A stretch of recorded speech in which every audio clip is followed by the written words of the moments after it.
Hello friends, how you doing today? Coming at you with another episode of the Williams Learning Lab.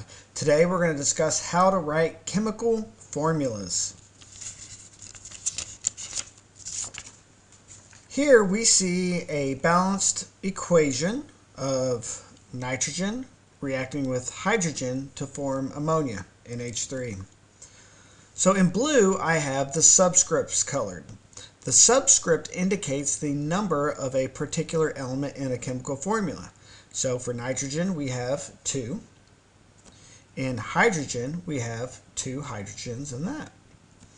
For the molecule NH3, there is no subscript for the nitrogen, so that means there's only 1 nitrogen.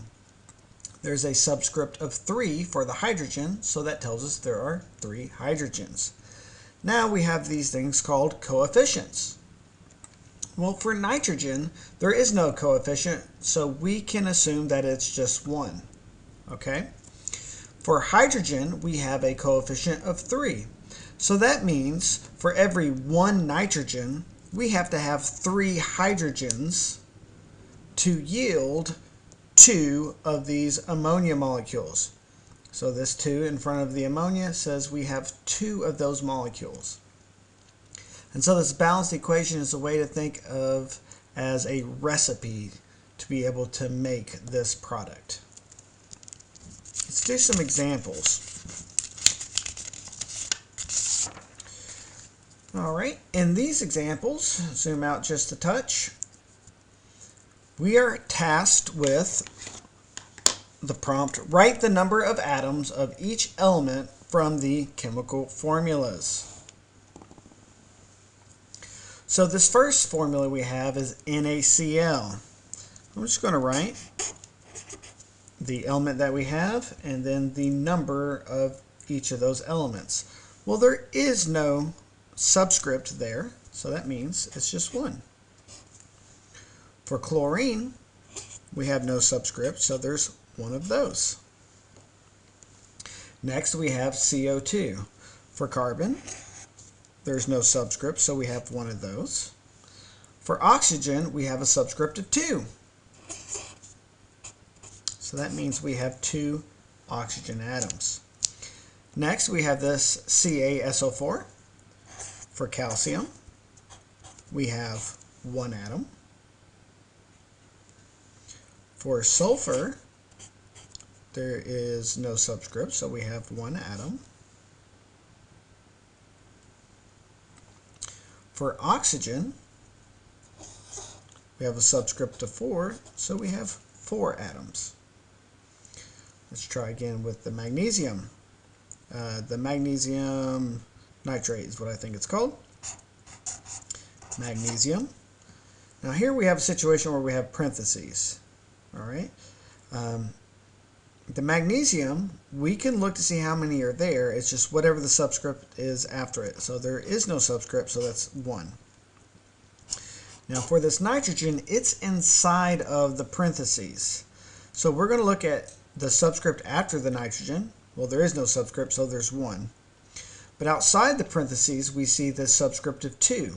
That means there's twice as many of everything inside of the parentheses. It's basically telling us that we have 2 of these groups attached to magnesium. All right.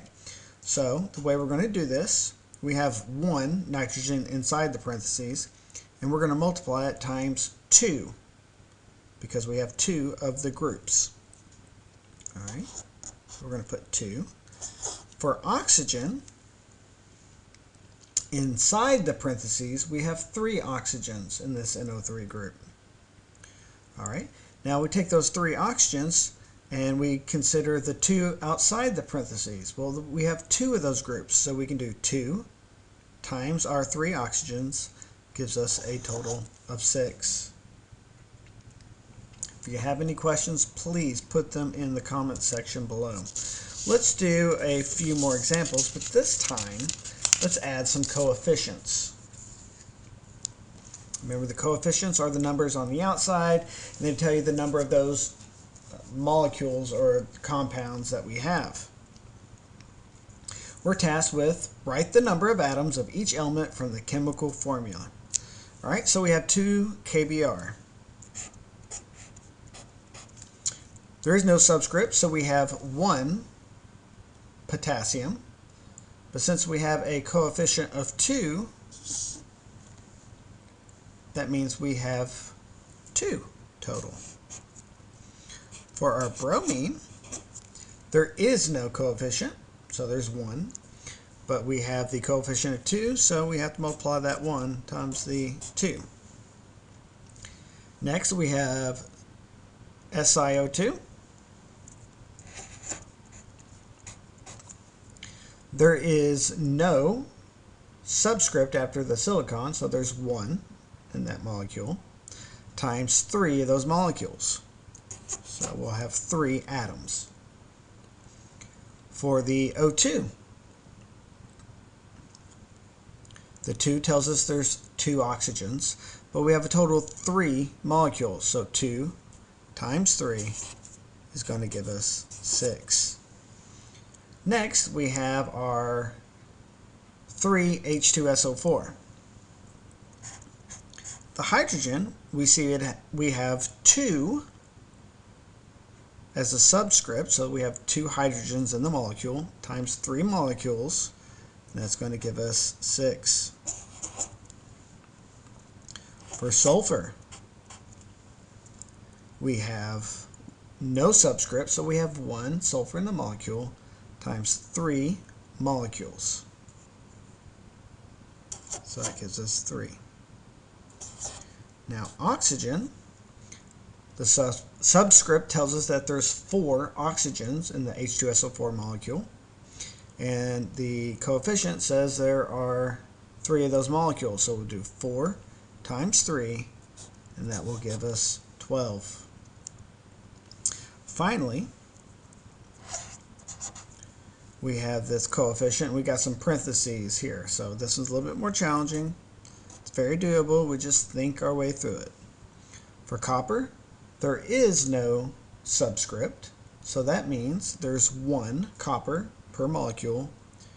The coefficient of 2 says there's 2 molecules. 1 times 2 is going to give us 2. Next, we're going to look at our nitrogens. Inside of the parentheses, there's 1 nitrogen. And then outside the parentheses, there's a subscript of 2. So there's 2 of those groups in the molecule. So 1 nitrogen times 2 of those groups gives us 2. Times 2 of those molecules will give us 4. So 1 times 2 times 2 gives us 4. All right. And finally, we have oxygen. Inside the parentheses, we have 3 oxygens. Outside the parentheses, it says we have 2 of those groups. So we have 3 times 2. And then the coefficient of 2 says we have 2 of those molecules. So we'll do 3 times 2 times 2. And 3 times 2 is 6, times another 2 will give us 12. Guys, thank you for watching. If you found this content helpful or useful, would you please consider commenting, or subscribing? If you're interested in some practice work, I have a link to my Teachers Pay Teacher store where you can download some practice doing this, and it even has some answer keys for you too. Anyway, thank you very much for watching, and have a nice day, and keep on learning. Bye.